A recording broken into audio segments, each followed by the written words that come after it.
விஷயங்களை மட்டும் நம்ம அச்சீவ் பண்ணியே ஆகணும் அப்படின்னு நினைக்கிறது ஒன்றும் சாதனை கிடையாது. ஒரே விஷயத்தை பற்றி திரும்ப திரும்ப யோசித்து உங்கள் ஆங்ஸைட்டியை ஏற்றிக்காதீங்க. அவ்வளோ ஸ்ட்ரெஸ்ஃபுல் ஆக வேண்டிய அவசியம்லாம் ஒன்றுமே கிடையாது. இது நான் ஏன் சொல்கிறேன்னா, நீட்டு மட்டும் தான் உலகமா?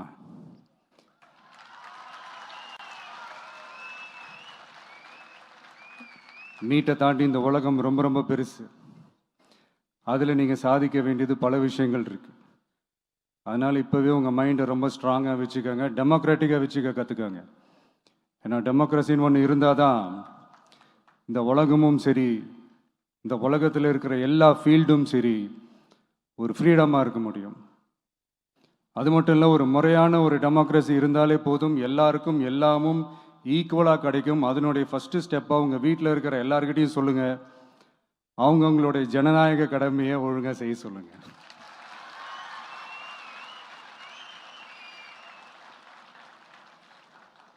ஜனநாயக கடமையை சரியாக செய்கிறதுனா அது ஒன்றும் பெரிய ஒரு விஷயம்லாம் கிடையாது, சாதாரணமான விஷயந்தான். நல்லவங்க, நம்பிக்கையானவங்க, இது வரைக்கும் ஊழலே செய்யாதவங்க யாருன்னு பார்த்து தேர்ந்தெடுக்க சொல்லுங்கள். அவ்வளோதான், ஆஸ் சிம்பிள் அஸ் தட். அதுதான் அந்த கடமை. நான் வந்து ஒரு 2 years பேக் இதே ஸ்டூடெண்ட்ஸ் ஃபங்க்ஷனில் நான் சொல்லியிருந்தேன், இந்த காசு கொடுத்து ஓட்டு வாங்கி ஜெயிச்சிடலாம்னு நினைக்கிறாங்க இல்லையா, அவங்கள அந்த கல்ச்சரே வந்து யாரும் என்கரேஜ் பண்ணாதீங்க, யாரும் காசு வாங்காதீங்க, உங்கள் பேரண்ட்ஸ்கிட்டையும் எடுத்து சொல்லுங்கன்னு நான் சொல்லியிருந்தேன். அதை அப்படியே ஃபாலோ பண்ணுங்க.